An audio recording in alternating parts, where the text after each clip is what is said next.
Start में सबसे पहले सलीम साहब को। अस्सलाम वालेकुम अस्सलाम सर। वालेकुम। वालेकुम या, अस्सलाम। ख्वाजा साहब कैसे हैं? ठीक है? अल्हम्दुलिल्लाह सर। डॉक्टर साहब भी साथ हैं, उन्हें जी। भी थोड़ा सा आप रोशनी डालना चाहेंगे, चूंकि ऑलमोस्ट पोस्टर पे लिखा हुआ था डॉक्टर साहब के हवाले से कि फ्रंट हाँ एंड। जी, डॉक्टर दावर मिन्हास पोजीशन है गुजरांवाला में। कार्डिक इंस्टीट्यूट एक बना है, PIC Punjab institute of cardiology के साथ उसकी है अटैचमेंट। उसमें ये एज फ्रंट एंड डॉक्टर के काम कर रहे हैं। तो ये मोस्टली पिछले दिनों बैठते रहे हैं जब बहुत ज्यादा फ्लो था, जब आउटडोर पाकिस्तान में खुला था। अभी मुझे नहीं पता कि पाकिस्तान में आउटडोर खुले हैं या बंद कर दिए गए हैं जो विजिटिंग पेशेंट्स के होते हैं। तो ये ऑलमोस्ट सारा दिन ही रिस्क पे रहे हैं। तो वही सिचुएशंस हम इनसे डिस्कस करेंगे। तो साथ लेते हैं फिर डॉक्टर दावर साहब को। जी, तो थोड़ा थोड़ा सा मेरा ख्याल है अब तक की थोड़ी सी जो अपने व्यूअर्स के लिए थोड़ा सा एक कोरोना पे हम बार-बार क्यों प्रोग्राम कर रहे हैं, या तीसरा प्रोग्राम हमारा कोरोना पे हो गया, तो थोड़ी सी अगर डिस्कशन कर ली जाए तो मेरा ख्याल है उसमें कोई बुराई नहीं होगी। नहीं, बिल्कुल ठीक, प्लीज सर। क्योंकि आज हमारे साथ एक प्रोफेशनल डॉक्टर हैं, तो ऑब्वियसली वो इन सारी चीज़ों को ज़्यादा बेहतर तरीके से हमारे व्यूअर्स को या देखने वालों को बता सकेंगे। क्योंकि अब तक की इन्फॉर्मेशन के मुताबिक दुनिया सारी में आज तक जो टोटल केसेस रिपोर्ट हुए हैं वो 4.56 मिलियन है। 308,000 लोग जो हैं वो जिनकी डेथ हो चुकी है और रिकवर हुए हैं 1.65 मिलियन। पहला केस जो चाइना में रिपोर्ट हुआ था वो 17 नवंबर 1999 को हुआ था, और जो पहला केस था वो कोई 55 साल बूढ़े का केस था चाइना के सूबे वुहान में, हुबे में। तो अभी रिसेंटली जो चेंजेस दुनिया में आई हैं, जिससे ऑलमोस्ट हर बंदा वाकिफ है कि दुनिया में इस वक्त तक जो एशियन डेवलपमेंट बैंक ने एक रिपोर्ट दिया उसके मुताबिक अब तक दुनिया में 2.3 टू 4.8 ट्रिलियन डॉलर्स का जो है वो मुख्तलिफ ट्रैक्स पे लॉस हो चुका है या लॉस अपने अंजाम तक पहुंच चुका है। और आज मैं अभी एक रिपोर्ट पढ़ रहा था आईएलओ की, इंटरनेशनल लेबर ऑर्गेनाइजेशन की, जिसमें उन्होंने कहा हुआ था कि by the end of this year half of labour force, global labour force, दुनिया की जो लेबर फोर्स है आधी से ज्यादा लेबर फोर्स जो है वो जॉब रिस्क पे चली जाएगी। तो उससे ज्यादा मुझे मजीद परेशानी हुई जब मैंने देखा कि पाकिस्तान जैसे मुल्क में इस वक्त तक जो जीडीपी लॉस हो चुका है दैट इज 4.64%, जो कि मेरा ख्याल है पाकिस्तान की तारीख में सबसे बड़ा जीडीपी लॉस है। बहुत शुक्रिया आपके डॉक्टर साहब अभी साथ है, तो वो उन्हें दावा देते हैं साथ। जी जी, डॉक्टर दाविर। जी अस्सलाम वालेकुम सर। वालेकुम सलाम जी, कैसे हैं आप सब? ठीक है, चलिए ठीक है सर। खुश आमदीद कहते हैं हम अपने इस प्रोग्राम जिसका हमने नाम रखा है सिर्फ आपके लिए। जी बहुत शुक्रिया, थैंक यू सो मच मुझे इनवाइट करने के लिए। जी दावर, आज तक डॉक्टर दावर, आज तक जो मैं देख रहा था जो लेटेस्ट स्टेटिस्टिक्स पाकिस्तान की है कि पाकिस्तान में 38,799 केसेस टोटल रिपोर्ट हुए हैं, जिसमें से रिकवर्ड जो हैं वो वालों को पाकिस्तान में डेथ रेट बहुत ही कम है दुनिया के मुकाबले में, 10,880 हैं। और डेथ्स जो है अभी तक हैं वो 834 हैं। रिकवरी भी बहुत अच्छी है। तो आपका क्या ख्याल है कि ये लॉकडाउन खत्म होने के बाद सिचुएशन कैसी रहेगी पाकिस्तान में? जी बिल्कुल, ऐसे ही जो स्टैट्स आपने बताए हैं बिल्कुल एग्जैक्टली स्टैट्स हैं आज तक के हमारे पास। और ये वो स्टैट्स हैं जो एक मिक्स सा लॉकडाउन पाकिस्तान में, जो हमने आर्टिफिशियल सा लॉकडाउन जो देखा उसके की मौजूदगी में, और जो टेस्टिंग फैसिलिटीज़ जिस तरह से हमारी एक बहुत ही लिमिटेड सी टेस्टिंग फैसिलिटी है, उसमें हमें ये स्टैट्स मिल रहे हैं। इसका ये मतलब है कि अगर हम इसे एनालाइज करें तो अराउंड 38,000 जो कंफर्म केसेस है, 38,799 या 800 ये हैं आउट ऑफ 3,60,000, 3,60,000 टेस्ट किए हैं। वो हैं 3,60,000 लोग, उनमें से 38,000 पॉजिटिव है, लाइक 10% इसकी परसेंटेज है, 1 in 10 रेशो है जो पॉजिटिव आ रहे हैं, और उनमें से 800 की डेथ हुई है। डेथ रेट काफ़ी कम है, लेकिन अगर आप पॉजिटिव रेट देखें जो टेस्टिंग पॉजिटिव आए हैं वो काफ़ी ज़्यादा है। तो ये इस तरफ इशारा करता है कि हमारा जो अगर हम टेस्टिंग को एम्पलीफाई करें और उससे ज़्यादा लोगों को टेस्ट करें तो उसमें चांसेस हैं कि शायद बहुत ज़्यादा लोग पॉजिटिव हमारे सामने आए, जो कि अभी तक में हमें नहीं, उस तरह से हम उन्हें डिस्कवर नहीं कर पा रहे हैं, आइडेंटिफाई नहीं कर पा रहे। लेकिन डॉक्टर दावर, अगर मैं साथ ही आपको थोड़ी सी यूरोप की या स्वीडन की पर्टिकुलरली स्टैटिस्टिक्स शेयर करता जाऊं तो शायद आप हैरान हो जाएंगे कि आपकी पॉपुलेशन जो है दैट इज 212 मिलियन और अबव, ठीक है जी। वेराज जो स्वीडन की पॉपुलेशन है that is only 10 million ji.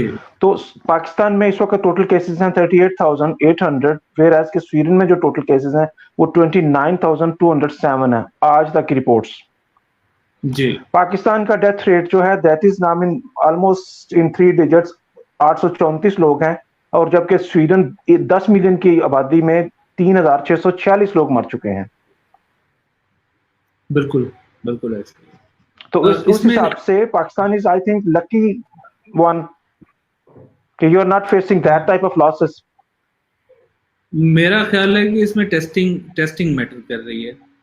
Sweden के लेवल पे अगर हम देखें तो वहाँ पे टेस्टिंग एक बहुत ब्रॉड लेवल पे हुई है। नहीं, टेस्टिंग तो नहीं हुई अभी तक, यहाँ टेस्टिंग नहीं हुई। नहीं, एटलीस्ट जो पेशेंट सिम्टोमेटिक हैं, जो हॉस्पिटल्स में लैंड कर रहे हैं, उनकी एटलीस्ट टेस्टिंग हुई होगी। नहीं, टेस्टिंग सिर्फ उन लोगों की हुई है जो हॉस्पिटल में लैंड कर रहे हैं। अदर देन दैट, इस वक्त तक जो यहाँ की मिनिस्ट्री ऑफ हेल्थ के मुताबिक इस वक्त स्टॉकहोम के अंदर सिर्फ और सिर्फ 7 से 8 लाख लोग जो हैं वो डायरेक्टली या इनडायरेक्टली एक्टिव या पैसिव इन्फेक्शन का शिकार हो चुके हैं।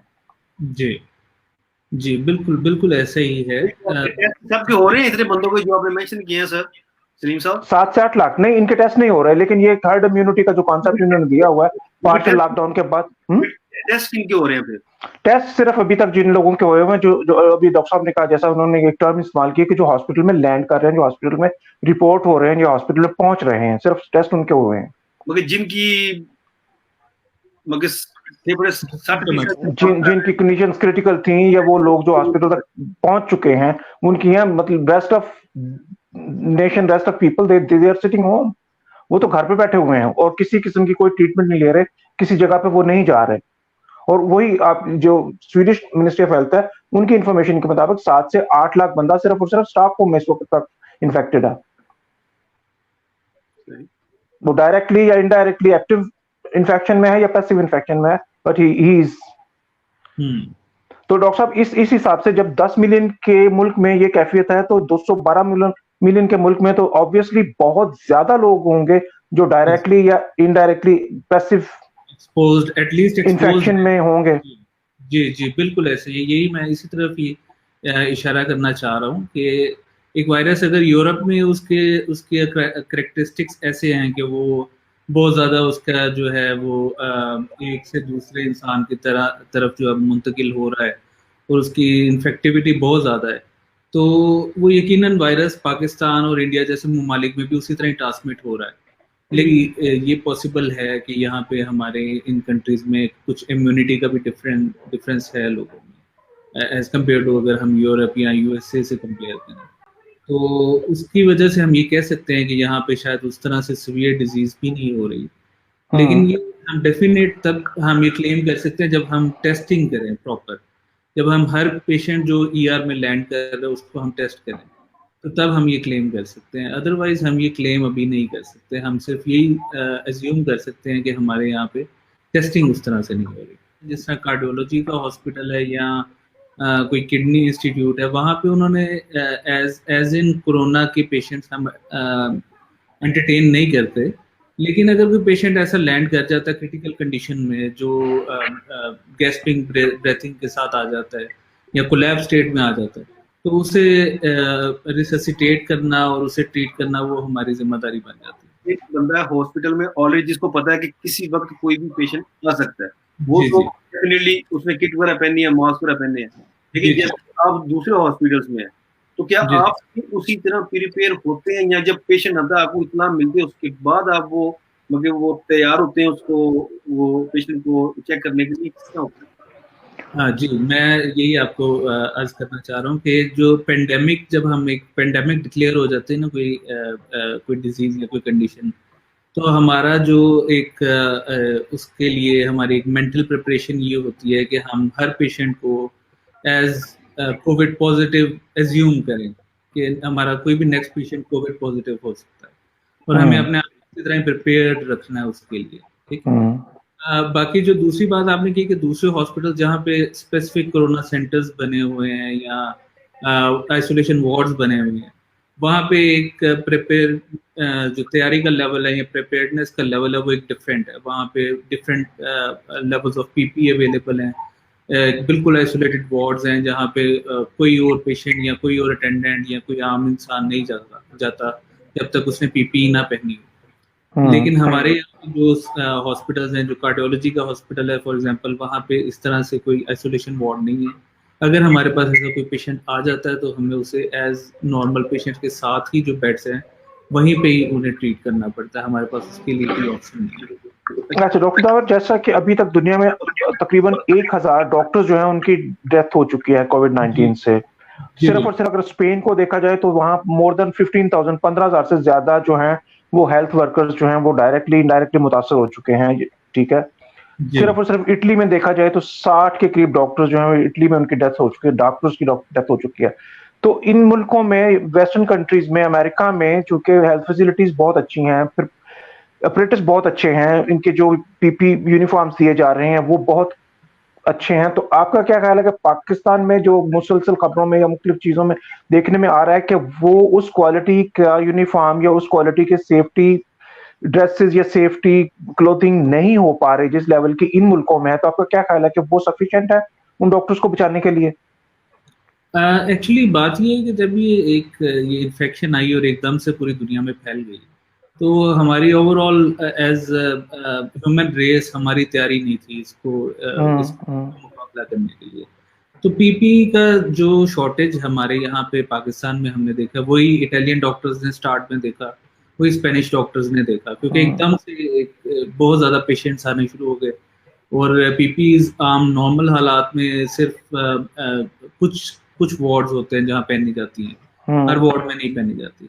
तो वो जो स्टॉक्स जो अवेलेबल थे वो तो उसी हिसाब से थे जो बहुत कम पेशेंट्स के लिए हम यूज़ करते हैं। तो इस वजह से उधर भी, इटली में भी और स्पेन में भी ये प्रॉब्लम देखने में आई। पाकिस्तान में अभी तक हम उस तरह से जो एक क्वालिटी ऑफ पीपी हम उस तरह से नहीं देख पाए। मास्क हमें ओकेजनली जो है वो अच्छे मास्क मिल जाते हैं, समटाइम हमें जो है वो जी ओकेजनली जिन्हें N95 पार्ट ऑफ यूनिफॉर्म नहीं है, पार्ट ऑफ यूनिफॉर्म नहीं है, यानी हर जगह पे वो अवेलेबल नहीं है, वो N95 नहीं मिलता। लेकिन बात वही है कि हम जो अब जितनी हमें अवेलेबल पीपी है हम उसके साथ अपना बेस्ट प्रोटेक्शन जो है वो करने की कोशिश कर रहे हैं और अपने पेशेंट्स को ट्रीट करने की कोशिश कर रहे हैं। जो अब तक की सूरत हाल देखी गई है इन मुल्कों में, यूरोप में या अमेरिका में, उसमें फिजिशियंस के अलावा बहुत सारी नर्सेज मुतासर हुई हैं, बहुत सारे असिस्टेंट्स मुतासर हुए हैं, टेक्निकल असिस्टेंट जो आपके टेक्नीशियंस हैं वो मुतासर हुए हैं, फिर ड्राइवर्स मुतासर हुए हैं, या आपका जो जूनियर स्टाफ है लाइक फ्रंट डेस्क है या इस किस्म के लोग हैं वो बहुत ज्यादा मुतासर हुए हैं। तो ऐसी ही सिचुएशन क्या पाकिस्तान में भी है? जी, यहाँ पे भी ऑब्वियसली जब एक पेशेंट आता है तो सारे एक्सपोज होते हैं, नर्सेज शायद डॉक्टर से ज्यादा एक्सपोज होती हैं, इसी तरह जो बाकी हेल्थ वर्कर्स हैं वो भी उसी तरह एक्सपोज होते हैं। पाकिस्तान में भी अभी मैं स्टैट्स देख रहा था तो 990 हेल्थ वर्कर्स जो हैं वो अब तक अराउंड 1000 जो है ना अफेक्ट हुए हैं, उनमें से 517 जो है वो डॉक्टर्स हैं, 517 और 155 नर्सेज हैं, बाकी मिक्स्ड हेल्थ वर्कर्स हैं जिनमें वार्ड बॉयज और हेल्थ वर्कर्स या स्वीपर्स हैं या ड्राइवर्स हैं एम्बुलेंसेस के, वो सारे उसमें शामिल हैं। तो इनमें से जो 12 लोग हैं, 12 लोग उनकी डेथ हुई है पाकिस्तान में भी जी। 38,000 में से 1000 जो हैं वो सिर्फ हेल्थ वर्कर्स हैं। तो वहां से तब से लेके 17 से लेके अब तक ये तकरीबन 6 माह का अरसा हो गया। जी जी, ये 7वां महीना शुरू हो गया, इसको शुरू हुए। तो अब तक आप क्या सोचते हैं कि वायरस जो कि अपनी शक्ल चेंज कर लेता है, म्यूटेशन में चला जाता है, एक नई म्यूटेशन बना लेता है, तो ये जो नेक्स्ट म्यूटेशन है आपका क्या ख्याल है कि नेक्स्ट म्यूटेशन को भी फाइट करना वैसे ही होगा या इसमें किसी किस्म की मुश्किल या आसानी होगी? इसमें हमें WHO का कुछ दिन पहले, 2-3 दिन पहले WHO के रिप्रेजेंटेटिव का एक स्टेटमेंट है, वो बहुत इंपॉर्टेंट है। इसमें उन्होंने कहा है कि शायद चांसेस हैं कि हम इसकी वैक्सीन ना बना पाएं और हमें इसके साथ ही, कोरोना के साथ ही रहना पड़ेगा इन द फ्यूचर में। लाइक इसे ये एंडेमिक की शक्ल इख्तियार कर जाए। जिस तरह HIV इन्फेक्शन है जिसकी हमारे पास अभी तक कोई वैक्सीन नहीं है, या और बहुत सी ऐसी वायरल इन्फेक्शन हैं जिनकी वैक्सीन नहीं है हमारे पास, तो चांसेस हैं कि शायद ये भी वैसी इन्फेक्शन साबित हो। तो इस तनाजुर में अगर देखा जाए तो ये काफ़ी हॉरिबल पिक्चर है आगे हम कि अगर ये लाइफ लॉन्ग और हमेशा के लिए डायनामिक्स चेंज करना जा रहा है ह्यूमैनिटी की और हर चीज़ की, और हमें फिर उसी तरह से इसके साथ डील करना पड़ेगा जिस तरह से लाइक ये जो लॉकडाउन्स हैं और जो सोशल डिस्टेंसिंग है ये कंटिन्यू करनी पड़ेगी जब तक हमें कोई डेफिनेट इसका कोई वैक्सीनेशन या कोई ऐसा ट्रीटमेंट